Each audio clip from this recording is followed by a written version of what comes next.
Api di Bukit Menoreh. Cerita, Esa Mintarja. Audiobook, novel silat. Bab 107. Sejenak kemudian sambil menggeretakkan giginya Urahasta berkata lantang. Kau kira apa gadis ini?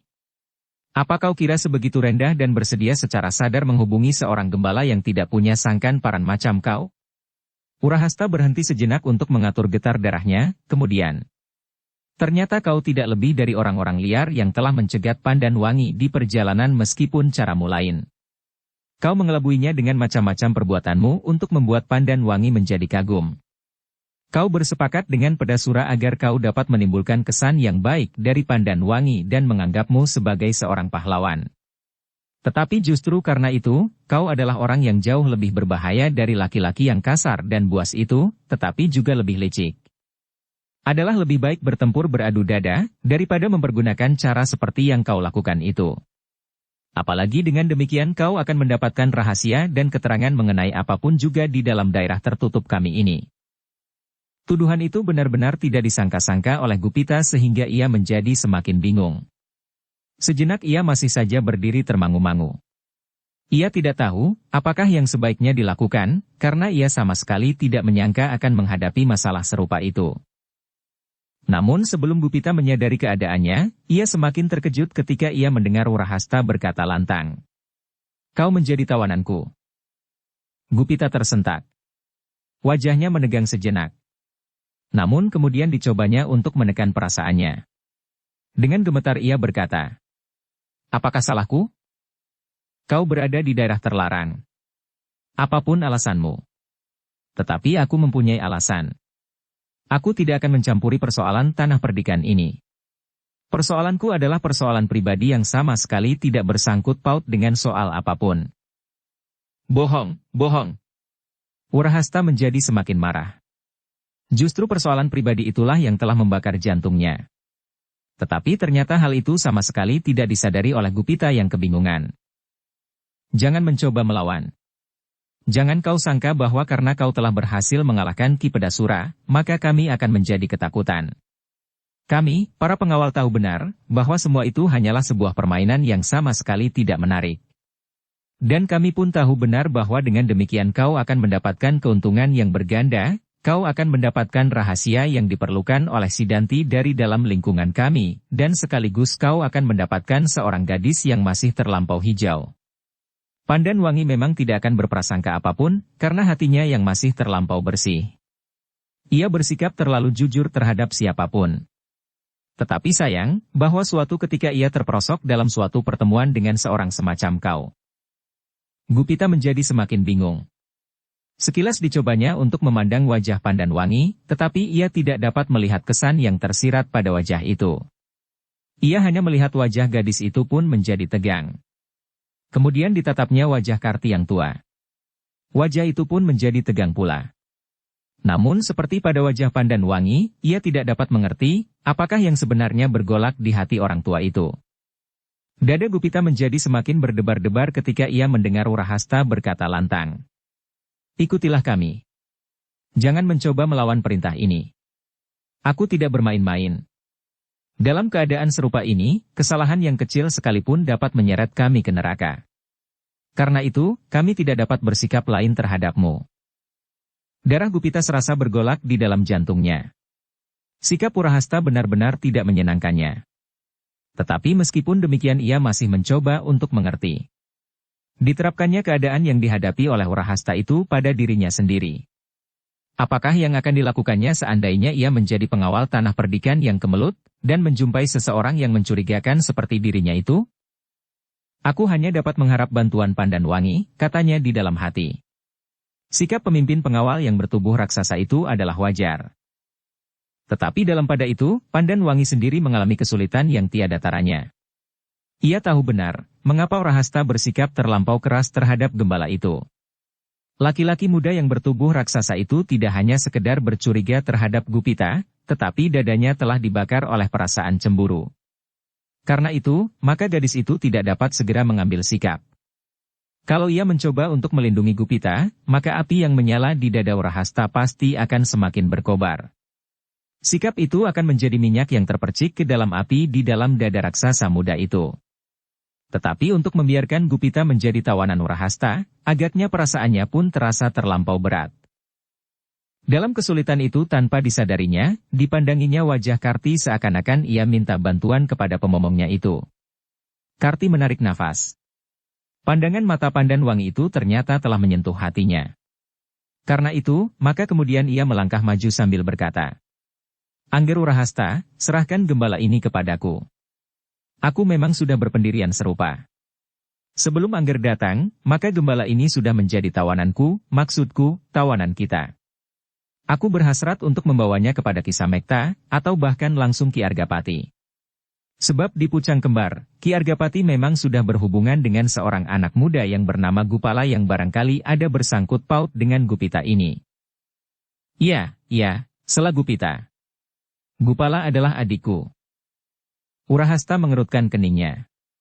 Tetapi perasaannya sebagai seorang anak muda agaknya lebih tebal menyelimuti pertimbangannya, sehingga ia menggeram. Ia harus berkata sebenarnya. "Aku tidak berhasrat membawanya kepada siapapun juga. Aku ingin memaksanya untuk mengakui bahwa sebenarnya ia adalah petugas Sandi Sidanti." "Tidak. Sama sekali tidak," bantah Gupita. "Diam," bentak Urahasta. Lalu, "Sekali lagi aku katakan, kau adalah tawananku."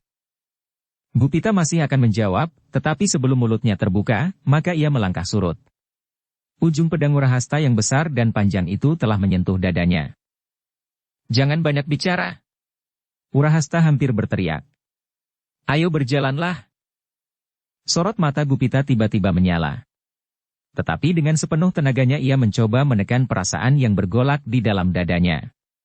Yang penting baginya adalah kesempatan untuk memasuki pusat pertahanan para pengawal dan kemudian berusaha bertemu dengan Ki Argapati. Tetapi apabila ia mengadakan perlawanan, maka jalan untuk menghadap Ki Argapati akan menjadi semakin jauh. Karena itu, maka timbullah niatnya untuk berkata langsung saja berterus terang. Ia harus mengatakan bahwa ia mendapat tugas untuk menemui Ki Argapati. Bahkan ia menyesal bahwa ia menunda-nunda untuk mengatakannya, sehingga keadaan menjadi semakin memburuk. "Cepat," bentak Urahasta sambil menekankan pedangnya. "Ayo berjalanlah." "Aku akan mengatakannya," berkata Gupita. "Aku akan mengatakan keperluanku sebenarnya. Aku tidak bertanya kepadamu sekarang. Berjalanlah." Gupita menarik nafas. Tidak ada yang dapat dilakukan kecuali menurut perintah itu. Perlahan-lahan ia melangkahkan kakinya menuju ke mulut desa. Sedang Urahasta kemudian berjalan di belakangnya sambil menekankan ujung pedangnya. Karti menarik nafas dalam-dalam. Ketika ia memandang Pandan Wangi, maka dilihatnya tubuh gadis itu gemetar. Betapa dahsyatnya pergolakan yang terjadi di dada gadis itu. Ia merasa berada dalam simpang jalan yang kedua-duanya akan membawanya ke dalam kesulitan. Kalau ia membiarkan Urahasta berbuat sesuka hatinya, maka ia merasa bersalah terhadap gembala yang telah menyelamatkannya itu. Tetapi setiap sikap yang seolah-olah berpihak kepadanya, akan mendorong Urahasta menjadi semakin kehilangan nalarnya. "Angger Pandan Wangi," bisik Karti. "Cara yang sebaik-baiknya adalah menyampaikannya kepada Ki Argapati. Ki Argapati akan bersikap. Kau dapat meminta ayahmu untuk memanggil gembala itu langsung." Pandan Wangi menganggukkan kepalanya. Perlahan-lahan ia berdesis. "Itu adalah jalan yang paling baik, Paman. Tetapi aku tidak tahu, apakah ayah akan mendengarkan kata-kataku. Ayahmu telah mengenal Gupala yang memberikan obat kepadanya. Ia pasti akan mempertimbangkannya dengan baik apabila kau katakan bahwa Gupita adalah kakaknya." Pandan Wangi mengangguk-angguk. "Baik, Paman, aku akan menghadap ayah." Pandan Wangi, Karti, dan dua orang pengawal yang datang bersamanya segera melangkah kembali ke regol halaman. Di muka mereka, Urahasta mendorong-dorong punggung Gupita dengan ujung pedangnya diikuti oleh kedua pengawalnya. "Cepat, jangan berbuat sesuatu yang dapat memaksa aku menghunjamkan ujung pedang ini ke punggungmu." Gupita tidak menyahut. Tetapi ia memang tidak berhasrat untuk melawan. Ia masih berpengharapan untuk mendapat kesempatan bertemu dengan Ki Argapati. Kalau ia tidak membuat para pengawal itu semakin marah, maka para pengawal itu pun pasti tidak akan berlaku berlebih-lebihan. Namun Gupita itu memang sama sekali tidak tahu, apakah yang telah mendorong Urahasta berlaku sedemikian kasarnya terhadapnya. Para pengawal yang berada di regol desa, kini telah berdiri berdesak-desakan. Beberapa orang yang tidak bertugas sekalipun ingin melihat, apa yang sedang terjadi. Mereka saling bertanya dan berbisik-bisik ketika mereka melihat Urahasta membawa seseorang menuju ke arah mereka. "Siapakah orang itu?" desis seseorang. Orang itulah yang membunyikan seruling di balik gerumbul-gerumbul itu. Memang mencurigakan. Beberapa orang mengangguk-anggukkan kepalanya. Mereka menjadi semakin tegang ketika mereka melihat Urahasta mendorong orang itu dengan pedang terhunus. Sementara para pengawalnya, Pandanwangi, dan Karti berjalan di belakang. Ketika Urahasta menjadi semakin dekat, maka para pengawal di muka regol itu pun bersibak, untuk memberi jalan kepada pemimpin pengawal yang bertubuh raksasa itu. Di hadapan para pengawal itu Urahasta berhenti sesaat sambil berkata, "Orang ini adalah petugas sandi yang dikirim oleh Sidanti untuk mengamat-amati pertahanan kita di siang hari. Nanti malam mereka akan datang lagi. Pada suatu saat, apabila mereka sudah tahu pasti tentang keadaan kita, maka mereka tidak akan sekedar menakut-nakuti kita dengan obor-obor mereka. Mereka pasti akan benar-benar menusuk pertahanan ini dengan perhitungan yang telah matang." "Kau keliru," sahut Gupita. "Aku akan menjelaskan." "Diam," bentak Urahasta. "Aku tidak memerlukan segala macam dongengan hayal itu. Aku ingin tahu keadaanmu sebenarnya. Dan kau harus mengatakan, siapakah sebenarnya kau?" "Aku akan mengatakan, tetapi aku sama sekali bukan orang Sidanti," jawab Gupita. "Bohong," teriak Urahasta, yang tiba-tiba telah mengacukan pedangnya di hadapan hidung Gupita. Gupita tidak menyahut lagi. Ia harus menahan hati untuk menemukan kesempatan yang baik. Ia percaya bahwa orang-orang menoreh adalah orang-orang yang memiliki harga diri yang tinggi, dan mereka bukan termasuk orang-orang yang menyukai kekerasan. Karena itu, Gupita masih mempunyai harapan bahwa ia akan dapat mengatakan yang sebenarnya kepada para pengawal itu. Namun hatinya menjadi berdebar-debar ketika ia melihat Pandanwangi berjalan dengan tergesa-gesa masuk ke dalam regol tanpa berpaling lagi kepadanya. Hampir saja ia berteriak memanggil, namun niatnya itu segera diurungkannya, supaya ia tidak menambah persoalan lagi. Agaknya memang orang yang bertubuh raksasa inilah yang kini mendapat kekuasaan untuk berbuat apa saja yang dianggapnya perlu untuk melindungi tanah ini. Tanpa disadarinya, tangan Gupita itu meraba-raba kantong bajunya. Di dalamnya terdapat sebungkus obat-obatan yang harus diserahkannya kepada Ki Argapati. Ia menarik nafas dalam-dalam. "Aku mempunyai sekedar bukti. Mudah-mudahan mereka dapat mempercayainya." Gupita itu sama sekali tidak melawan ketika ia didorong masuk ke dalam regol dan dibawa oleh Urahasta dengan beberapa orang pengawal menuju ke sebuah halaman rumah yang agak luas. Rumah yang selama ini dipergunakan oleh para pemimpin pengawal sebagai pusat pimpinan mereka. Samekta yang berada di rumah itu terkejut melihat Urahasta membawa seseorang masuk ke halaman. Apalagi ketika ia melihat, orang yang dibawa itu adalah gembala yang pernah dikenalnya, Gupita. Dengan tergesa-gesa Samekta turun dari pendapa menemui Urahasta di halaman sambil bertanya. "Dari mana kau bawa anak muda itu?" "Aku menemukannya di muka regol. Aku yakin sekarang, bahwa orang ini memang seorang petugas sandi yang sengaja dikirim oleh Sidanti." Samekta menarik keningnya. Ketika ia memandang berkeliling, dilihatnya Karti berjalan memasuki regol itu pula. Ia mendapat pesan dari Pandanwangi, supaya ia berusaha melindungi Gupita sebelum ia dapat bertemu dengan ayahnya Ki Argapati. "Aku mendapatkannya di depan regol," berkata Karti sambil melangkah mendekat. Samekta menjadi bingung. Keduanya mengatakan kepadanya, bahwa mereka masing-masinglah yang mendapatkan Gupita itu. Tetapi Paman Karti tidak berbuat apa-apa.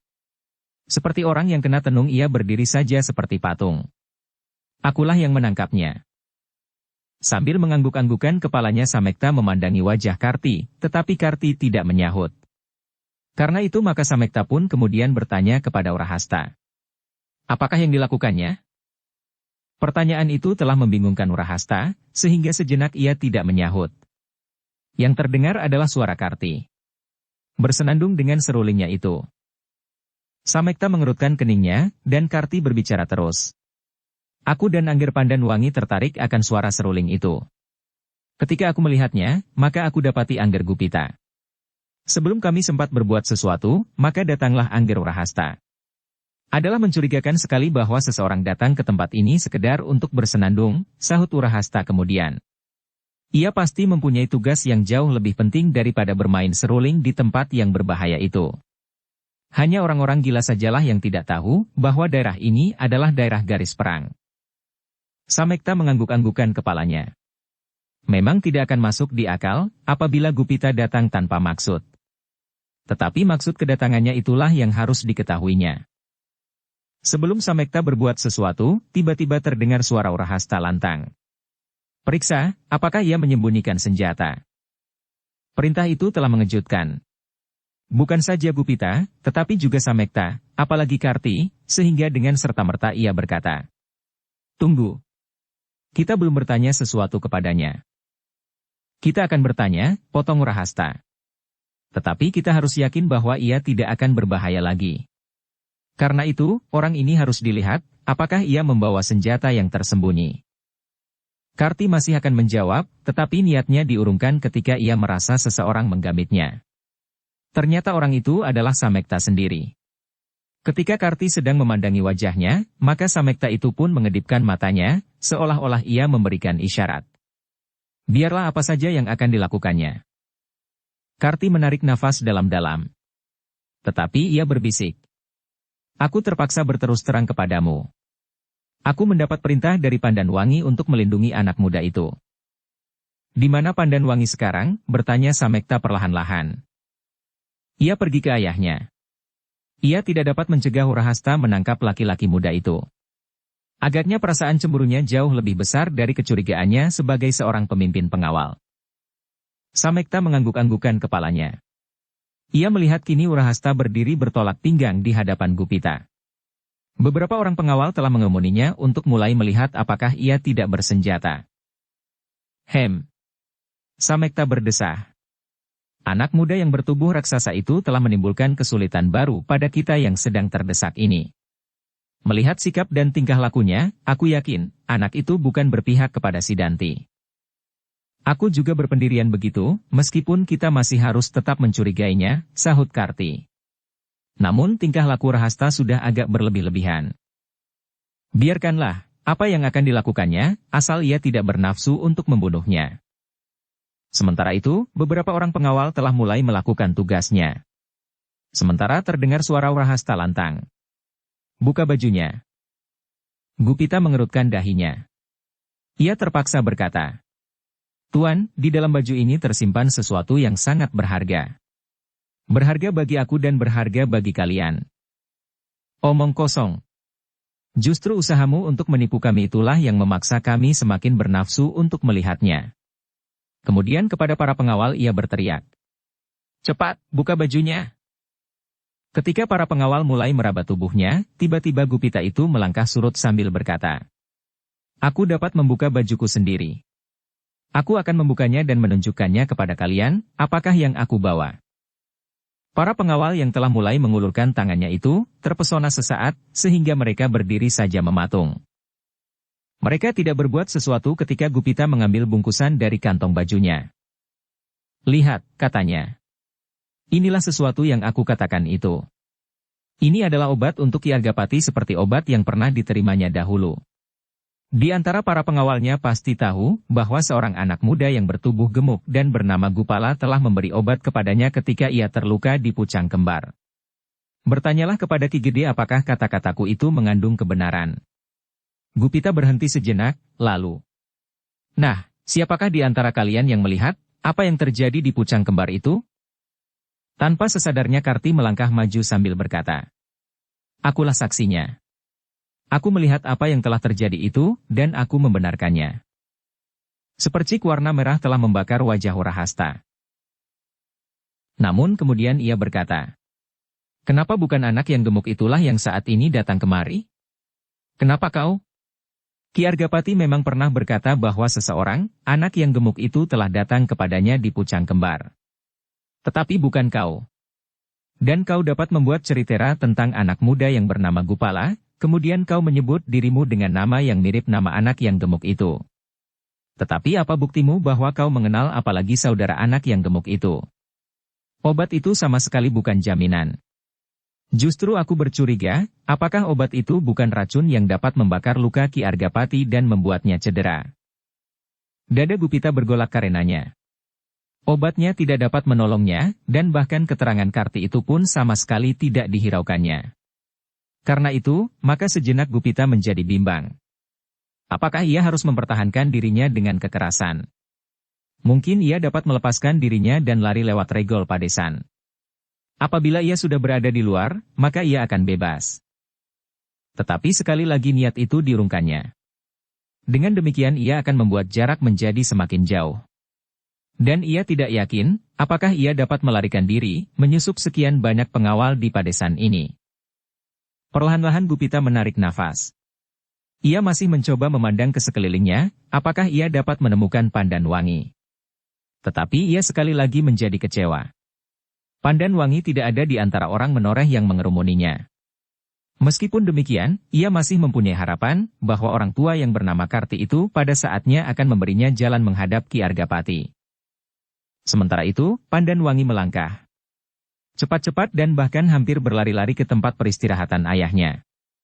Ia harus segera menyampaikan apa yang telah terjadi, supaya ayahnya dapat menolong gembala yang telah menyelamatkannya dari tangan pedasura itu. Tetapi alangkah kecewa gadis itu. Ketika ia menengok bilik ayahnya, ternyata ayahnya sedang tidur dengan nyenyaknya. "Kau, Nini," desis seseorang. Ternyata Pandan Wangi terkejut sehingga hampir saja ia meloncat. Oh, ia menarik nafas. Ternyata suara itu adalah suara perempuan tua pemilik rumah. Ki Argapati baru saja dapat tidur. Tubuhnya agak menjadi panas lagi. Menurut keterangannya, obat pada lukanya sudah hampir menjadi tawar. Kalau ia tidak segera mendapat obat yang baru, maka keadaannya akan dapat menjadi berbahaya, Ger. Wajah Pandan Wangi menegang. Tetapi sebelum ia berkata sesuatu, perempuan tua yang membantu melayani ayahnya itu berkata, "Biarlah ayah beristirahat. Bukankah kau juga akan beristirahat? Kalau ayah terkejut dan terbangun, maka badannya akan menjadi semakin terasa sakit."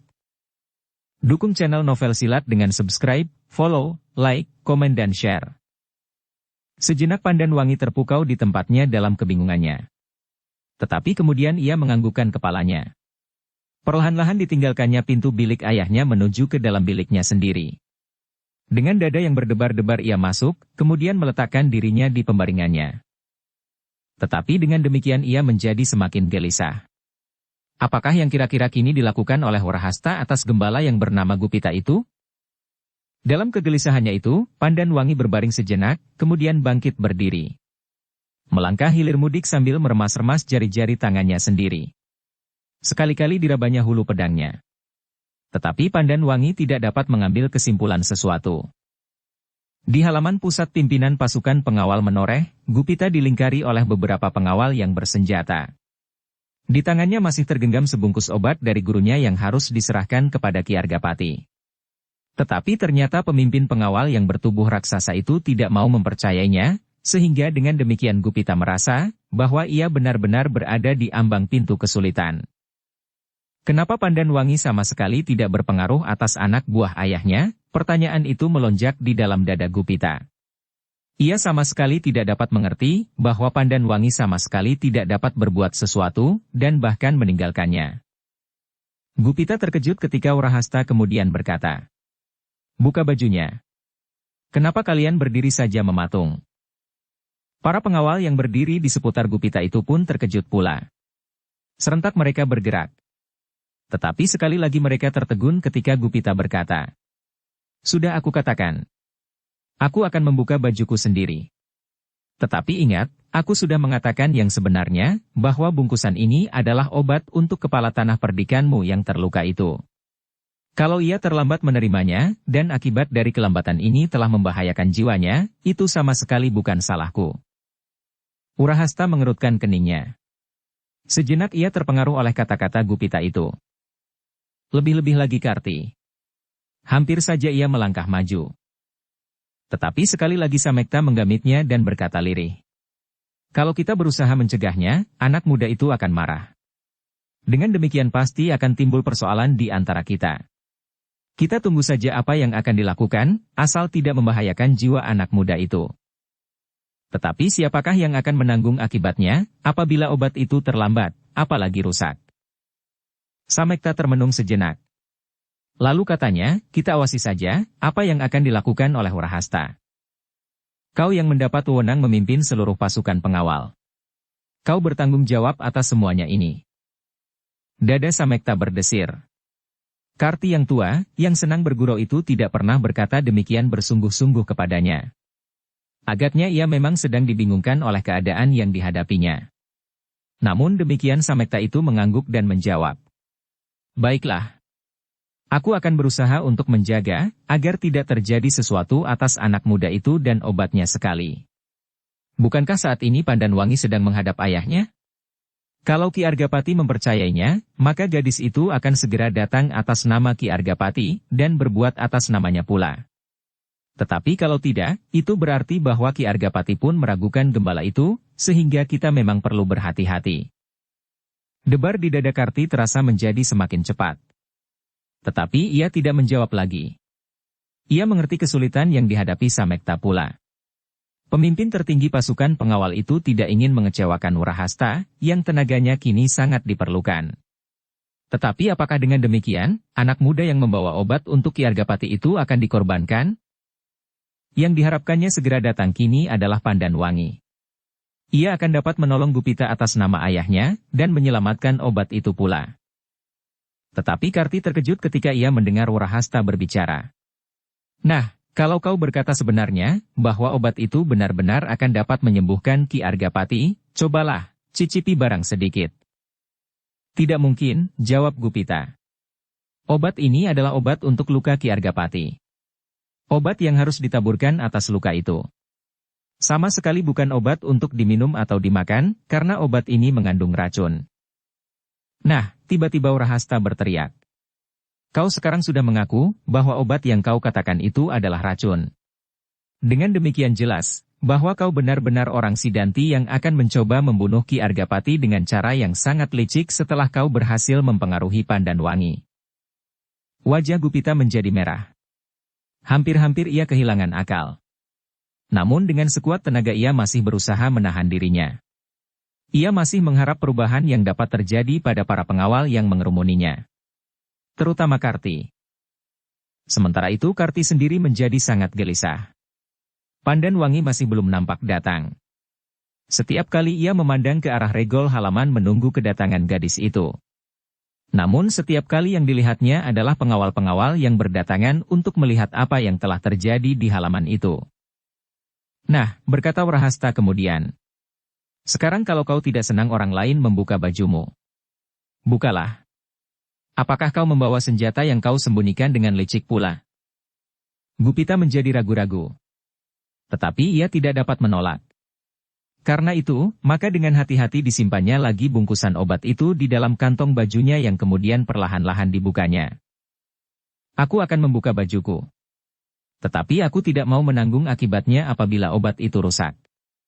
Percaya atau tidak percaya, aku ingin menyerahkan obat itu langsung kepada Ki Argapati, berkata Gupita.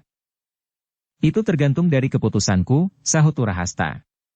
Karena itu aku ingin melihat apakah kau mampu membuktikan bahwa dirimu bukan petugas sandi dari Sidanti dan gurunya yang gila itu. Sesaat kemudian semua mata terpusat kepada Gupita yang berada di tengah lingkaran manusia. Semua mata mengikuti gerak tangannya yang dengan enggan telah membuka bajunya sendiri. Tiba-tiba hampir setiap mulut berdesis ketika mereka dengan terperanjat melihat sesuatu yang melilit pada tubuh Gupita, di luar ikat pinggangnya. Cambuk. Anak muda itu membawa cambuk, gumam seorang pengawal yang gemuk. Ya. Ia membawa cambuk, sahut yang lain. Meskipun Samekta sudah pernah melihat Gupita membawa cambuk, tetapi ia mengerutkan keningnya. Cambuk yang dibawanya kini bukan sekedar cambuk seperti yang pernah dilihatnya. Cambuk seorang gembala. Tetapi cambuk yang dilihatnya kini, benar-benar sehelai cambuk yang mendebarkan jantung. Karti yang tua mengangguk-anggukan kepalanya, tanpa sesadarnya ia bergumam. Ya, cambuk semacam itulah yang pernah aku lihat di Pucang Kembar. Anak muda yang gemuk dan bernama Gupala membawa cambuk serupa itu pula. Yang kemudian berdiri mematung adalah Warahasta. Sejenak ia terpukau oleh cambuk yang dibawa oleh Gupita. Meskipun cambuk itu belum terurai, namun terasa bahwa cambuk itu bukanlah cambuk kebanyakan. Tetapi lebih daripada itu, ia telah dibebani oleh berbagai perasaan yang berbenturan. Sebagai seorang pengawal ia berdebar-debar karena ia melihat seorang anak muda yang membawa cambuk.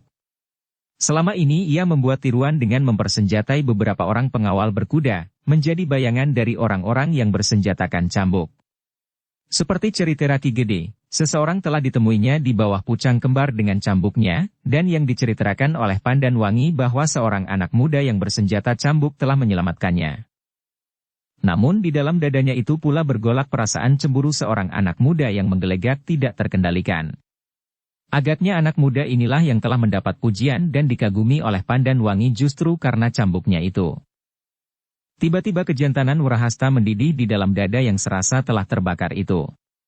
Berbagai perasaan yang saling berbenturan telah menjadikannya semakin bingung, sehingga sikapnya pun menjadi kabur. Namun harga dirinya sebagai seorang laki-laki telah meledak dengan dahsyatnya. Maka sejenak kemudian Wurahasta itu pun maju selangkah, masuk ke dalam lingkaran para pengawal tanah perdikan menoreh. Dengan bertolak pinggang ia berkata lantang, "Hei Gupita, aku pernah mendengar betapa dahsyatnya cambukmu itu. Aku pernah mendengar seseorang yang lain, yang bersenjatakan cambuk, telah menarik kepercayaan Ki Argapati pula. Bahkan kami semuanya di sini yang mabuk akan cerita-cerita kepahlawanan manusia-manusia bersenjata cambuk itu, telah membuat bayangannya, dengan mempersenjatai beberapa orang dengan cambuk pula. Maksud kami adalah cukup jelas. Kami ingin menakut-nakuti Sidanti dengan cambuk itu. Tetapi kami di sini sama sekali belum mengetahui siapakah sebenarnya manusia-manusia yang penuh dengan rahasia itu. Apakah kami tidak justru ditertawakan oleh Sidanti dan gurunya, karena manusia-manusia bercambuk itu sebenarnya adalah orang-orang mereka. Kalau juga Gupala yang kau maksud, potong Gupita, maka Ki Agapati pasti sudah tidak akan dapat kembali lagi. Dengan racun yang memperkuat bisa warangan senjata Ki Tambak Wedi betapapun lemahnya, maka Ki Argapati akan segera meninggal. Tetapi seperti yang kalian lihat, Ki Agapati masih tetap hidup sampai saat ini. Apakah dengan demikian kalian masih meragukan kami?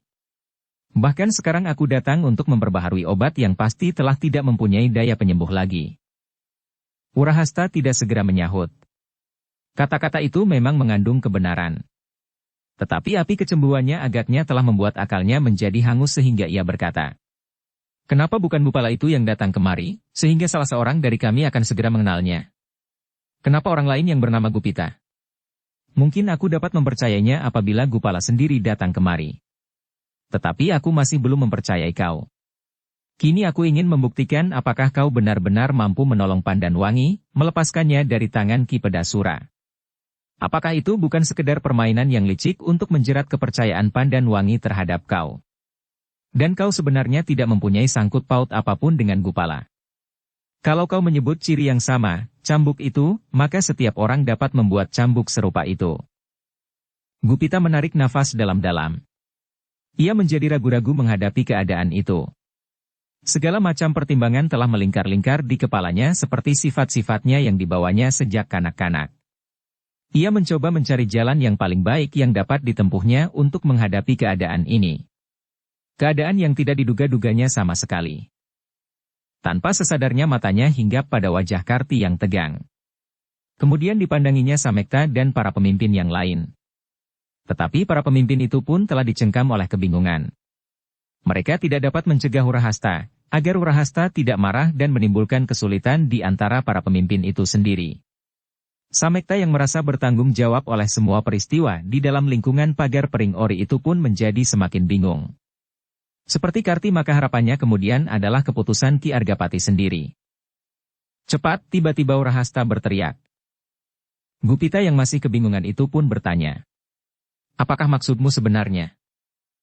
Aku ingin melihat, apakah kau benar-benar dapat membebaskan Pandan Wangi dari tangan Ki Pedasura." Dan Wurahasta itu pun kemudian berteriak kepada para pengawal, "Beri aku sehelai cambuk yang sering dibawa oleh para pengawal berkuda. Aku ingin melihat, apakah orang bercambuk ini benar harus dikagumi. Dan bahwa tidak ada orang lain yang dapat mempergunakan cambuk sebaik anak ini." Melihat sikap Urahasta yang seolah-olah telah kehilangan kendali itu, Karti dan Samekta menjadi semakin cemas. Untuk membiarkannya berkelahi melawan anak muda yang bersenjata cambuk itu pun Samekta harus membuat pertimbangan yang menegangkan syarafnya. Seandainya Urahasta dapat dikalahkan, maka ia akan menjadi semakin bermata gelap dan akan mempergunakan kewenangannya untuk menghancurkan orang itu. Tetapi apabila ia menang, maka ia pun akan dapat berbuat di luar dugaan. Urahasta pasti akan menjadi semakin tidak percaya lagi kepada Gupita, atau justru mempergunakan kesempatan itu untuk memuaskan hatinya yang sedang dibakar oleh kecemburuan. Karena itu, maka Samekta segera melangkah maju sambil berkata, "Sudahlah Urahasta. Aku kira kau tidak perlu menitikkan keringatmu untuk masalah-masalah yang tidak berarti. Biarlah aku menyelesaikan anak ini. Bukan aku sendiri, tetapi biarlah kita bersama-sama mencari penyelesaian yang semudah-mudahnya tanpa menyulitkan diri sendiri." "Tidak," potong Urahasta tanpa menunggu Samekta selesai berbicara. "Aku bukan pengecut." "Memang bukan," jawab Samekta. "Aku sependapat bahwa anak muda itu adalah tawanan kita. Kita berhak mendapat keterangan daripadanya tanpa cara yang begitu sulit. Tidak sewajarnya bahwa kita, atau salah seorang dari kita harus melayaninya berkelahi dengan tujuan apapun." Urahasta mengerutkan keningnya. Kata-kata Samekta itu telah menyentuh hatinya. Tiba-tiba saja ia merasa dihadapkan ke muka cermin untuk melihat wajahnya sendiri. Dan tiba-tiba ia merasa bahwa perkelahian itu sama sekali tidak ada sangkut pautnya dengan sikapnya sebagai pengawal tanah perdikan yang berhadapan dengan seorang tawanan. Tetapi sikapnya adalah sikap seorang laki-laki muda yang sedang dibakar oleh perasaan cemburu. Sejenak Urahasta tidak menjawab. Ia mencoba menemukan keseimbangan dalam dirinya. Namun ternyata harga dirinya sebagai seorang laki-laki, apalagi laki-laki muda yang dialasi oleh perasaan cemburu, sama sekali tidak dapat dikendalikannya. Karena itu, maka Urahasta itu menjawab, "Tidak. Aku tidak ingin dibayangi oleh gambaran-gambaran yang tidak benar. Seolah-olah tidak ada laki-laki di atas tanah perdikan ini, sehingga untuk menyelamatkan Pandan Wangi diperlukan orang lain yang sama sekali tidak dikenal.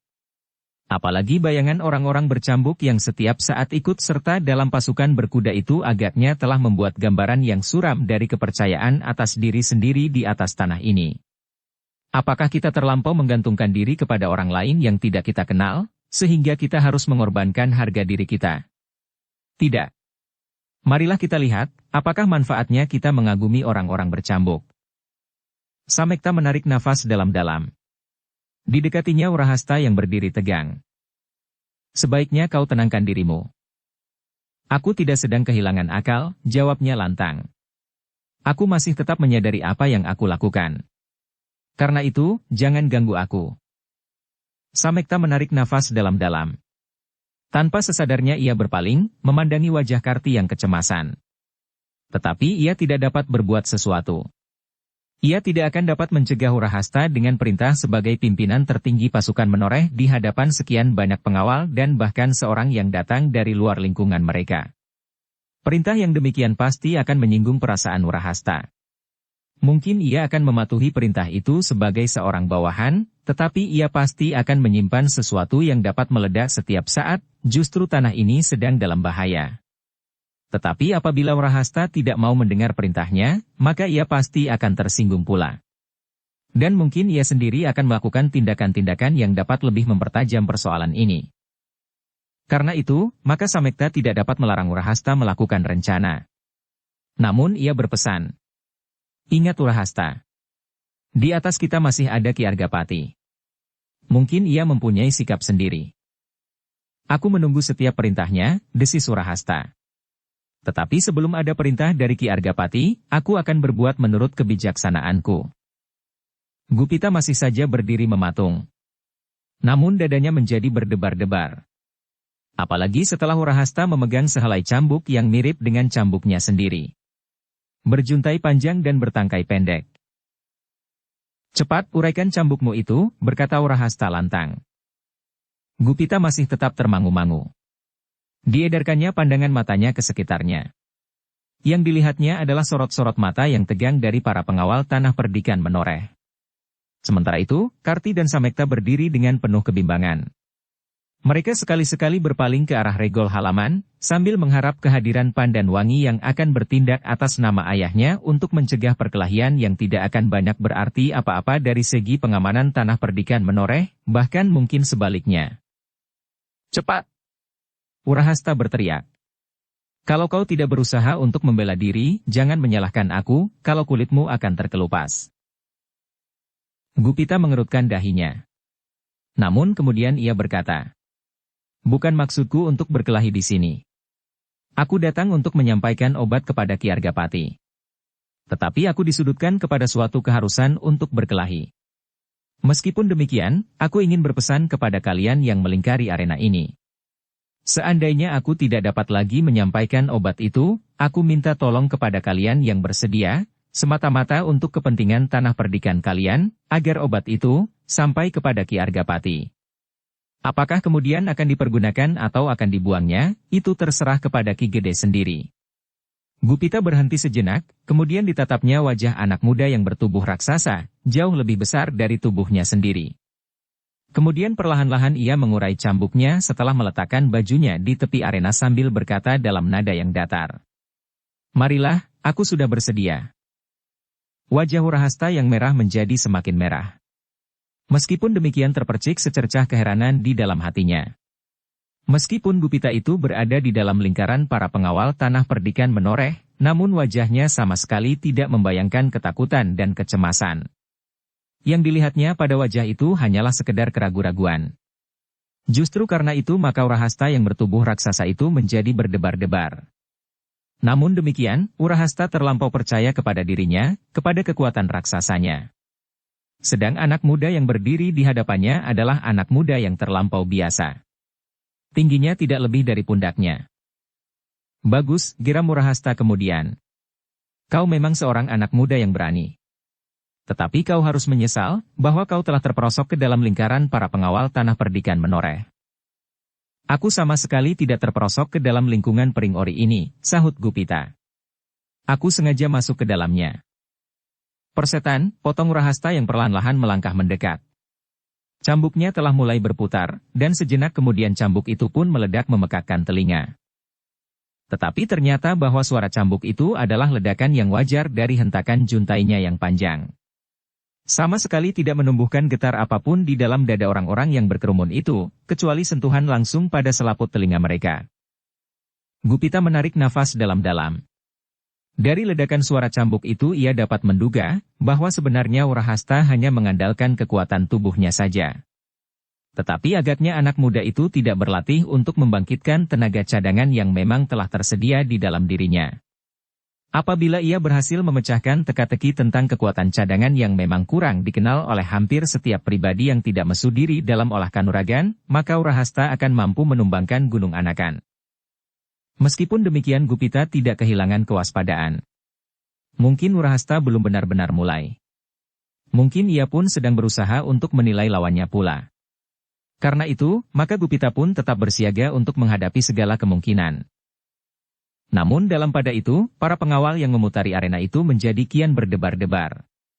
Mereka melihat wajah Urahasta yang merah tegang. Agaknya pemimpin pengawal yang bertubuh raksasa itu akan bersungguh-sungguh. Para pengawal tanah perdikan menoreh pada umumnya telah mengenal betapa anak muda itu memiliki kekuatan yang seimbang dengan bentuk tubuhnya. Sehingga dengan demikian, maka apabila ujung cambuknya mengenai lawannya, maka kulitnya pasti akan terkelupas. Sesaat kemudian cambuk Urahasta itu pun telah meledak lagi. Sekali lagi dan sekali lagi. Ia semakin maju mendekati Gupita yang masih berdiri tegak di tempatnya. Sejenak Gupita mencoba memandang wajah Karti dari Samekta berganti-ganti. Terbayang di wajah orang tua-tua itu kecemasan yang mencengkam jantung mereka. Tanpa sesadarnya Gupita menarik nafas dalam-dalam. Ia merasa terdorong ke dalam suatu kesulitan. Apakah ia harus melawan bersungguh-sungguh, yang bagaimanapun juga akan dapat menumbuhkan perasaan tidak senang pada para pengawal itu apabila ia mengalahkan Urahasta. Tetapi apabila ia harus membiarkan dirinya dirajang oleh cambuk Urahasta, agaknya ia berkeberatan juga. Gupita tidak sempat berpikir lebih panjang lagi. Urahasta telah menjadi semakin dekat, dan setiap kali cambuknya selalu meledak-ledak tidak henti-hentinya. Maka Gupita tidak dapat berbuat lain kecuali menghadapinya. Karena itu maka kemudian ia bergeser setapak ke samping. Dengan gerak naluriah, maka ujung cambuknya pun mulai terayun-ayun, kemudian melingkar beberapa kali. Sejenak kemudian, maka terdengar cambuk itu meledak pula. Tetapi Gupita sama sekali tidak ingin menimbulkan berbagai macam kesan pada orang-orang menoreh dan terutama kepada gurunya. Kalau ia meledakkan cambuknya dengan segenap kemampuan yang ada padanya, dalam pemusatan kekuatan di dalam dirinya, maka hal itu akan dapat menumbuhkan pertanyaan pada guru dan saudara seperguruannya. Mungkin mereka akan menyangka bahwa ia berada dalam bahaya yang sulit diatasi. Tetapi apabila terpaksa, aku tidak dapat ingkar lagi, desisnya di dalam hati. Maka sejenak kemudian Wurahastalah yang telah memulai dengan serangannya. Ujung cambuknya mematuk deras sekali, seperti seekor burung sikatan mematuk belalang. Untunglah bahwa Gupita tidak kehilangan kesiagaan, sehingga dengan tangkasnya ia meloncat. Menghindari sambaran cambuk lawannya namun ternyata, loncatan Gupita yang melampaui kecepatan sambaran cambuk Wurahasta itu benar-benar telah menarik perhatian. Karti dan Samekta hampir bersamaan berdesis. Bahkan terdengar Karti bergumam. Terlampau cepat. Samekta berpaling. Sambil mengangguk ia berkata. Memang terlampau cepat bagi Wurahasta. Perkelahian di arena itu pun kemudian menjadi semakin cepat. Cambuk Wurahasta menyambar-nyambar tidak henti-hentinya, seolah-olah ia sama sekali tidak memberi kesempatan lawannya untuk membalas. Namun lawannya pun terlampau lincah, sehingga serangan-serangannya hampir tidak menyentuh sasarannya. Sekali-sekali memang ujung cambuk Wurahasta dapat mengenai lawannya sehingga menumbuhkan jalur-jalur merah, tetapi sama sekali tidak seimbang dengan tenaga yang telah diperas dari tangan anak muda yang bertubuh raksasa itu. Gembala itu tidak sempat membalas, desis beberapa orang yang mengelilingi arena itu. Sedang yang lain mengangguk-anggukan kepalanya. Tetapi ia terlampau lincah, bisik salah seorang dari mereka. Melampaui kecepatan ujung cambuk Ki Wurahasta, yang lain mengangguk-anggukan kepala mereka. Mereka terpukau melihat ketangkasan Gupita menghindari sambaran senjata Wurahasta. Sedang cambuknya sendiri seakan-akan masih belum dipergunakan. Ia hanya sekedar menahan arus serangan Wurahasta dengan sekali-kali menyentuhnya dengan ujung senjatanya itu. Namun dengan demikian hati Wurahasta menjadi semakin panas karenanya. Sentuhan-sentuhan ujung cambuk Gupita serasa minyak yang tumpah ke dalam api. Karena itu, maka tandang Wurahasta menjadi semakin lama semakin garang. Cambuknya menjadi semakin cepat berputaran dan semakin sering meledak-ledak. Namun Gupita masih juga mampu menghindarinya, sambil sekali-sekali melepaskan serangan yang tidak berbahaya. Karena Gupita masih saja dicengkam oleh keraguan-raguan, apakah yang sebaiknya dilakukan. Sementara itu Pandan Wangi masih mondar-mandir dengan gelisahnya di dalam biliknya. Sekali-sekali ia melangkah keluar dan melihat ke dalam bilik ayahnya lewat celah-celah pintu yang dibukanya sedikit. Tetapi ternyata ayahnya masih tidur dengan nyenyaknya. Sehingga dengan demikian hatinya menjadi semakin gelisah.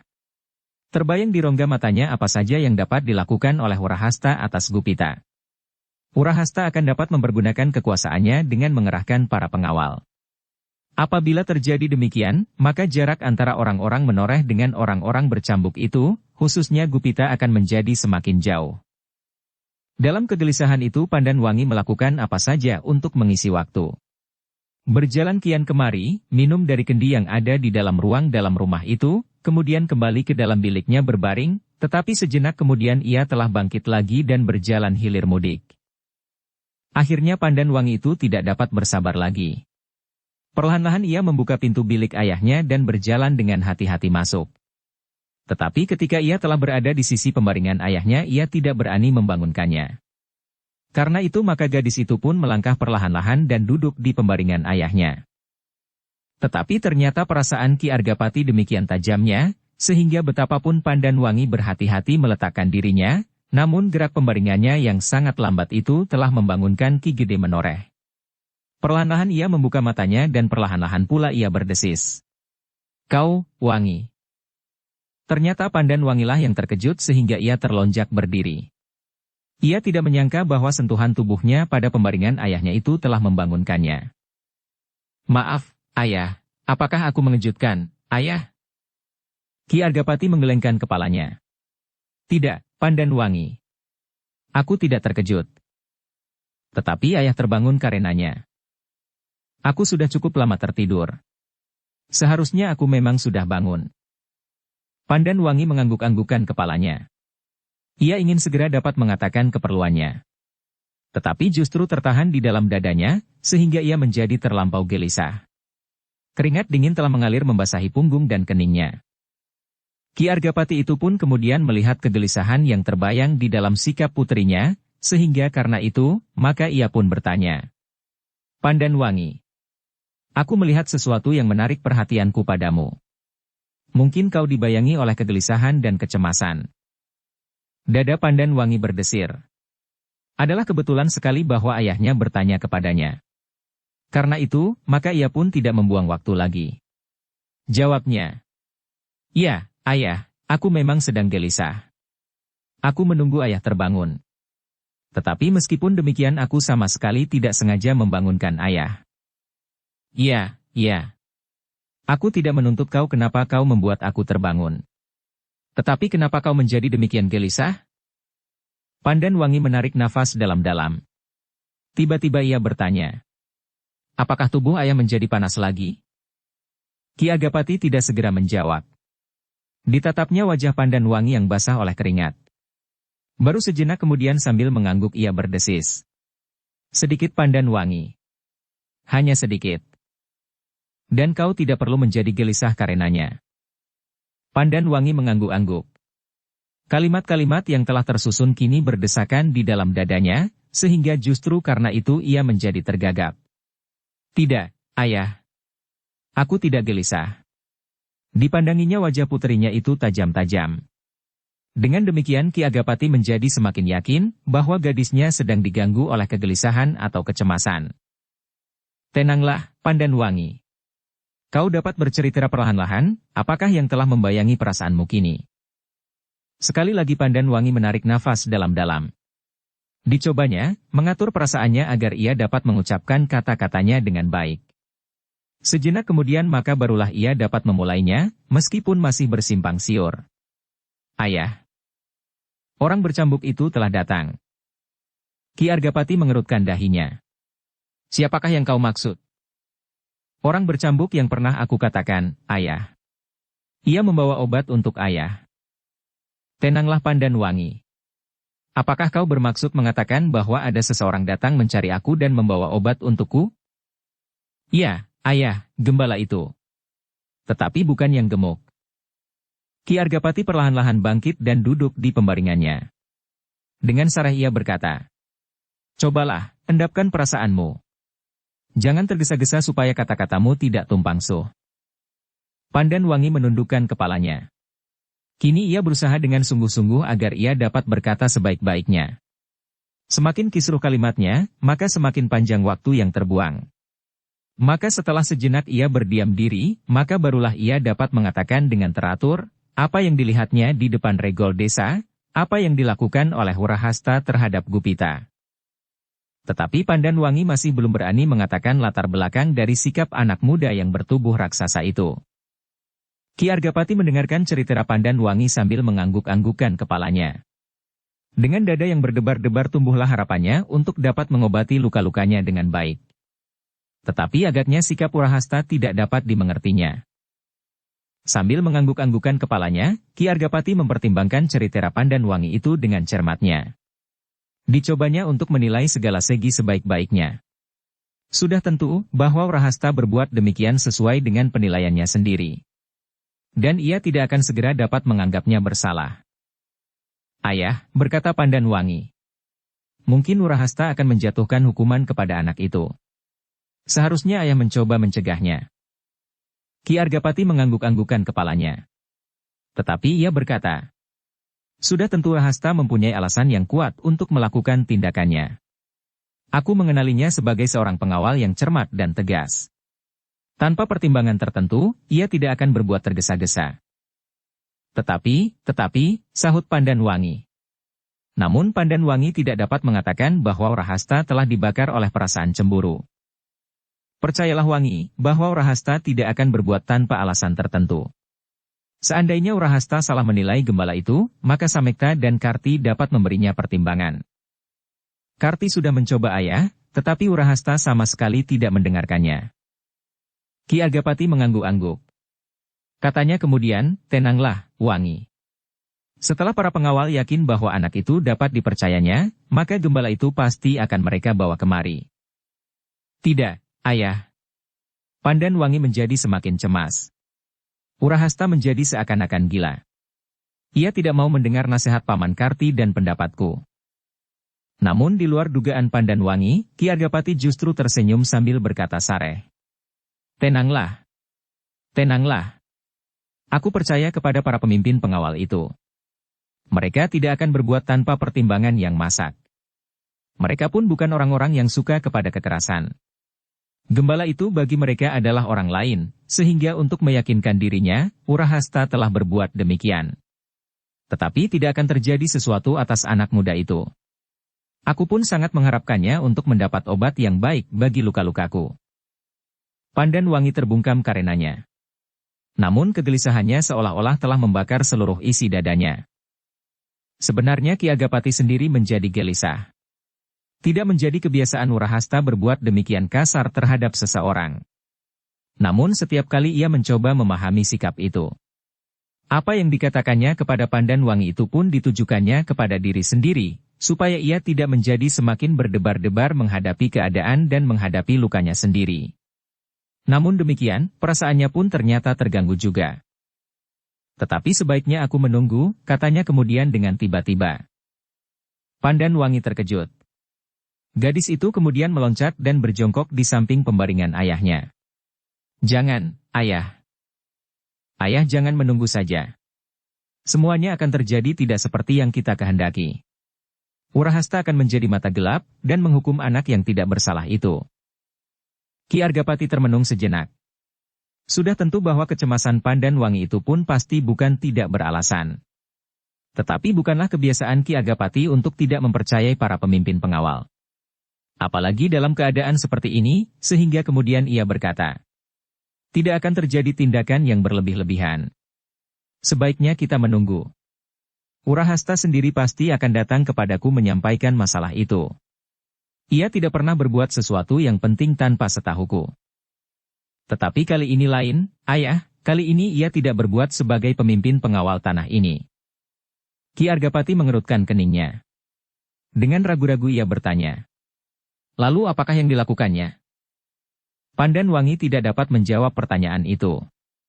Tetapi sikapnya semakin gelisah. Sebaiknya ayah memanggil Urahasta untuk mendengarkan keterangan daripadanya sekarang. Ia akan datang sendiri, Wangi. Tetapi, kata-kata Pandan Wangi terpotong. Kini kegelisahannya sudah memuncak sampai ke ubun-ubunnya. Namun ayahnya seolah-olah acuh tidak acuh saja mendengar keterangannya. Beristirahatlah, berkata ayah kemudian. Kau terlampau lelah, sehingga kau mudah sekali menjadi bingung. Tidak ada yang perlu diragukan lagi pada para pengawal yang kini berada di daerah Bambu Ori ini. Mereka yang tidak setia pada umumnya telah lari lebih dahulu. Mereka yang ketakutan pun sudah menyingkir. Sebaiknya kita tidak menyakiti hati mereka yang kini berada di sini. Oh! Pandan Wangi berdesah. Perlahan-lahan ia berkata. Yang menggelisahkan aku adalah obat yang dibawa oleh anak muda itu, ayah. Kalau obat itu tidak sampai kepada ayah, maka semua harapan akan menjadi sia-sia. Aku rasa tidak akan ada seorang pun yang tidak menghendaki demikian, Wangi. Sekali lagi aku menyatakan kepercayaanku kepada para pemimpin pengawal. Kepada Samekta, Karti, Urahasta, dan yang lain-lain. Mereka pasti akan berbuat sebaik-baiknya untuk kepentingan kita bersama. Pandan Wangi menjadi pening mendengar jawaban ayahnya. Seolah-olah ia menjadi putus asa. Terbayang di rongga matanya, Urahasta yang bertubuh raksasa itu berbuat tanpa dapat dihalangi lagi untuk melepaskan perasaan cemburunya terhadap Gupita. Namun Pandan Wangi pun mencemaskan nasib ayahnya dan nasib tanah ini. Kalau Gupita terpaksa melawan, maka keadaan akan menjadi semakin kalut, karena Pandan Wangi tahu benar, kekuatan yang tersimpan di dalam diri gembala bercambuk itu. Dalam pada itu, di arena, Urahasta semakin lama menjadi semakin marah. Ia sudah hampir menjadi lupa diri karena ia tidak segera dapat mengalahkan lawannya. Bahkan semakin lama Gupita itu rasa-rasanya menjadi semakin lincah. Cambuk Urahasta yang semakin cepat bergetar, semakin sering meledak-ledak, tidak juga dapat melukai lawannya. Dengan demikian maka harga diri raksasa itu telah tersinggung karenanya, apalagi di hadapan para pengawal bawahannya. Para pemimpin pasukan pengawal yang berada di luar arena, menjadi semakin cemas melihat perkelahian itu. Apalagi Karti dan Samekta. Mereka melihat Urahasta semakin lama menjadi semakin kehilangan pengamatan diri. Dan Urahasta bukanlah anak yang baru semalam pandai memegang senjata. Karena itu, apabila ia mengerahkan segenap kemampuan yang ada padanya, maka lawannya pun harus berusaha mengimbanginya pula.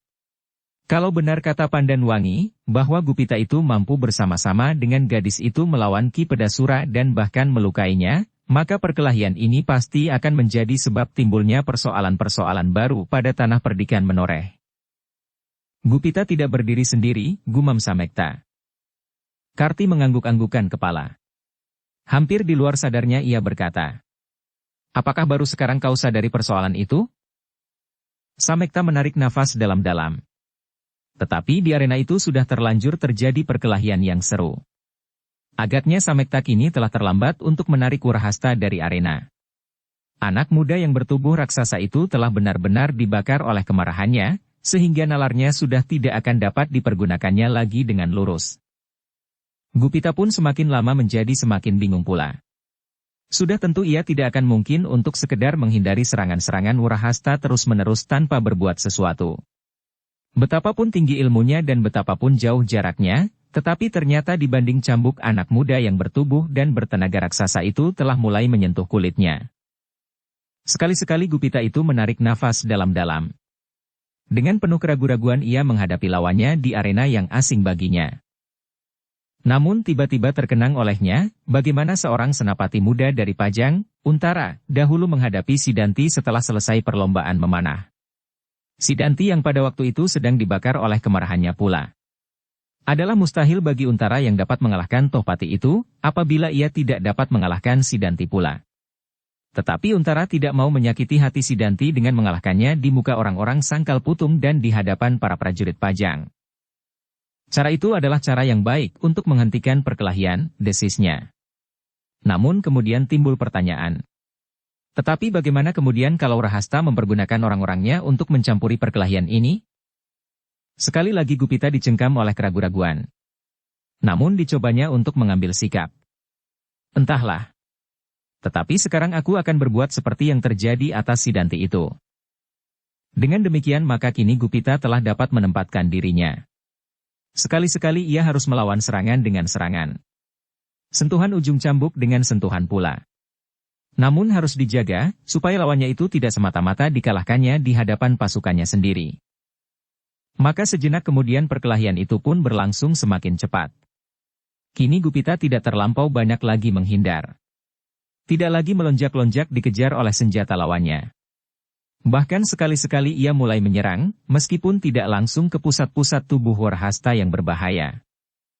Urahasta merasakan perubahan sikap Gupita. Ia kini melihat bahwa Gupita sama sekali belum melayaninya sewajarnya. Karena itu Urahasta justru merasa direndahkan oleh gembala yang telah membakar hatinya. Raksasa muda itu kemudian menggeretakkan giginya, ia telah benar-benar kehilangan pertimbangan. Ia ingin berkelahi, sebenarnya berkelahi. Karena itu, maka ia pun segera mengerahkan segenap kemampuan dan kekuatan yang ada padanya. Ternyata Urahasta benar-benar berkekuatan raksasa seperti tubuhnya. Cambuknya meledak-ledak semakin keras memekakkan telinga. Namun bagi Gupita, ledakan cambuk Urahasta itu tidak lebih dari ledakan cambuk seorang gembala yang bertubuh dan berkekuatan raksasa. Itu saja, tanpa menumbuhkan getaran yang dapat menusuk ke pusat jantung karena disalurkan oleh kekuatan yang tersimpan di dalam diri. Pada saat-saat ketegangan di arena menjadi semakin memuncak, kegelisahan di dada Pandanwangi pun memuncak pula. Karena ayahnya masih belum memutuskan untuk memanggil Urahasta atau Gupita, atau kedua-duanya, maka sekali lagi ia mendesaknya. Ayah, berbuatlah sesuatu. Jangan ayah membiarkan keduanya dibakar oleh perasaan mereka. Gupita tidak hanya seorang diri di telatah menoreh ini. Ayah jangan membiarkan timbul persoalan-persoalan baru, yang dengan demikian akan mengurungkan maksud baik orang-orang bercambuk itu. Obat itu ayah, obat itu harus diselamatkan. Ki Gede Menoreh mengerutkan keningnya. Sebuah pertanyaan menjadi semakin tajam tergores di dinding hatinya. Apakah yang telah terjadi sebenarnya? Kegelisahan Pandanwangi itu telah menggelisahkan hati Ki Argapati pula. Namun ia masih juga mempertimbangkan perasaan para pemimpin pasukannya dalam keadaan serupa ini. Ayah, hentikan semuanya itu, ayah. Pandanwangi, berkata ayahnya. Aku masih belum dapat meninggalkan pembaringan ini. Aku akan pergi atas nama ayah. Argapati tidak segera menyahut. Kalau ayah mencemaskan Nurahasta, bahwa ia akan tersinggung karenanya, maka sebaiknya ayah memanggil keduanya. Urahasta dan Gupita bersama Paman Karti dan Paman Samekta. Argapati masih dicengkam oleh keraguan-raguan. Tetapi ia tidak dapat membiarkan keadaan menjadi semakin tegang karena kegelisahan Pandanwangi yang memuncak. Karena itu, maka perlahan-lahan ia menganggukkan kepalanya. Katanya, tetapi hati-hatilah. Jangan menyakitkan hati orang lain. Terima kasih, ayah. Pandanwangi terlonjak. Kemudian diraihnya tombak pendek ayahnya sambil berkata, atas nama Ki Gede Menoreh. Tanpa menunggu jawaban apapun Pandanwangi berlari keluar dari bilik ayahnya dan menghambur ke halaman sambil menjinjing tombak pendek ayahnya, sebagai pertanda bahwa ia berbuat atas nama Ki Argapati sendiri. Tanpa menghiraukan para penjaga dan orang-orang yang memandanginya di sepanjang jalan, Pandanwangi berlari-lari ke pusat pimpinan para pengawal. Kali ini tidak saja dengan sepasang pedang di lambungnya tetapi juga sebatang tombak pendek, meskipun masih di dalam selongsongnya. Sementara itu, perkelahian antara Urahasta dan Gupita menjadi semakin sengit. Gupita semakin lama semakin banyak melakukan serangan-serangan yang membuat Urahasta harus bekerja lebih keras. Meskipun demikian serangan-serangan Gupita nampaknya tidak terlampau berbahaya, dan selalu dapat dielakkan oleh Urahasta. Namun dengan demikian Urahasta harus memeras tenaganya untuk selalu menghindari ujung cambuk Gupita yang seolah-olah mempunyai mata melampaui ketajaman matanya. Sehingga karena itu, maka Urahasta harus memeras segenap tenaga dan kemampuannya, agar ujung cambuk Gupita tidak terlampau sering menyentuhnya. Meskipun demikian Gupita tidak mendesaknya terus. Sekali-sekali diberinya kesempatan Urahasta menyerangnya, bahkan menyentuh kulitnya, namun sejenak kemudian keadaan berganti pula.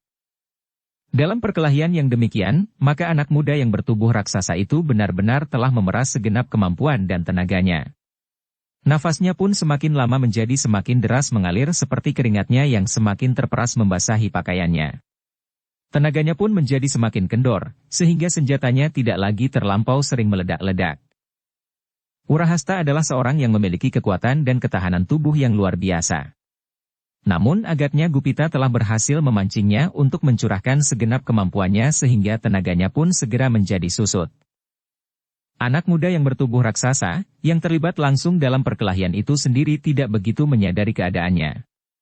Tetapi orang-orang tua yang mempunyai pandangan yang agak baik atas perkelahian itu, misalnya Karti dan Samekta, dapat melihat bahwa sebenarnya Urahasta telah mencoba berkelahi di luar kemampuannya. Aku percaya kepada keterangan Pandanwangi, desis Karti tiba-tiba. Tentang siapa? Bertanya Samekta. Bahwa anak itu benar-benar mampu bertahan bersama-sama dengan Angger Pandanwangi sendiri terhadap Ki Pedasura. Samekta mengangguk-anggukan kepalanya. Katanya. Ya, aku pun percaya. Karti mengangguk-angguk pula. Lalu katanya. Kalau begitu dalih Urahasta bahwa ia telah bersekutu dengan Ki Pedasura itu sama sekali tidak dapat dipertahankan. Ya. Memang tidak. Sejak semula aku sudah meragukan dalih itu. Dan kita sudah mengetahui dalih yang sebenarnya, yang telah membuat Urahasta menjadi mata gelap. Dan kau pemimpin tertinggi di sini, tidak berbuat apa-apa. Biarpun kau sudah mengetahuinya. Samekta mengerutkan alisnya. Jawabnya. Kau tidak membantu kesulitan perasaanku. Kau justru membuat aku menjadi semakin bingung. Berbuatlah tegas. Tegas sebagai seorang pemimpin tertinggi. Tetapi itu tidak berarti bahwa kita boleh melepaskan kebijaksanaan. Coba katakan, apa yang harus aku lakukan kalau Urahasta menolak perintahku? Apakah aku harus memaksanya di hadapan para pengawal, sementara Sidanti siap menerkam kita di luar pagar Pring Ori ini? Karti menarik nafas dalam-dalam. Maaf, katanya, lalu. Tetapi lihatlah. Samekta memandang perkelahian di tengah-tengah arena dengan wajah yang tegang. Dilihatnya keduanya menjadi semakin lemah. Bahkan sekali-sekali Urahasta menjadi terhuyung-huyung karena dorongan kekuatannya sendiri. Setiap ia melecutkan cambuknya, maka hampir-hampir ia pun ikut terjerembab. Sedangkan cambuk itu sudah hampir tidak berbunyi sama sekali. Di pihak lain, Gupita pun telah menjadi terlampau letih. Samekta dan Karti melihat gembala itu tertatih-tatih mempertahankan keseimbangannya. Namun mata kedua orang tua-tua itu cukup tajam. Mereka melihat bahwa keadaan Gupita sebenarnya tidak separah itu. Anak itu ternyata cukup bijaksana, desis Samekta tiba-tiba. Wajahnya yang tegang menjadi agak mengendor. Dari sorot matanya tampaklah bahwa tekanan perasaannya telah berkurang. Mudah-mudahan perkelahian itu akan selesai dengan baik. Karti pun tiba-tiba tersenyum. Anak muda yang dewasa menghadapi persoalannya. Pantaslah bahwa ia mampu menyelamatkan Pandanwangi dari tangan Ki Pedasura. Namun tiba-tiba kedua orang tua itu dikejutkan oleh suara Urahasta yang gemetar dan terputus-putus karena nafasnya yang memburu. Ternyata dugaanku benar. Ia berhenti sejenak, lalu. Orang semacam kau mustahil dapat melepaskan Pandanwangi dari tangan Ki Pedasura. Kalau kau tidak bersekutu dengan orang itu, maka kau pasti sudah terbunuh olehnya. Kau sama sekali tidak mampu mengalahkan aku, apalagi Ki Pedasura. Dada Gupita berdesir mendengar tuduhan itu. Agaknya Urahasta mencari arti yang lain dari perkelahian yang diharapkannya dapat selesai tanpa menyakitkan hatinya. Karena itu, maka sejenak ia berdiri mematung. Dalam kebingungan itu ia mendengar Urahasta berkata terus sambil terengah-engah. Karena itu, meskipun aku tidak juga dapat mengalahkan kau, namun aku sudah menemukan bukti bahwa kau adalah termasuk orang-orang yang tidak dikenal di tanah ini. Yang bekerja bersama Ki Pedasura dan Ki Tambakwedi untuk melihat keadaan dan rahasia kami setelah kau berhasil mempengaruhi perasaan Pandanwangi, seorang gadis yang masih terlampau hijau dan jujur menghadapi dunia yang penuh dengan noda-noda hitam. Nah, sekarang kau tidak akan dapat ingkar lagi. Kau harus mempertanggungjawabkannya sebagai seorang laki-laki. Gupita masih terpaku di tempatnya. Sedang Karti dan Samekta sejenak saling memandang. Ternyata harapan mereka, bahwa perkelahian itu akan berakhir tanpa membuat Urahasta menjadi sakit hati, agaknya tidak terpenuhi. Urahasta benar-benar telah kehilangan keseimbangan berpikir sehingga sikapnya menjadi kasar dan berbahaya. Kau tidak dapat tinggal diam, desis Karti kepada Samekta. Meskipun kau harus bijaksana, tetapi kau harus mencegah hal-hal yang dapat membahayakan anak muda yang membawa obat untuk Ki Argapati itu. Bersambung ke bab 108.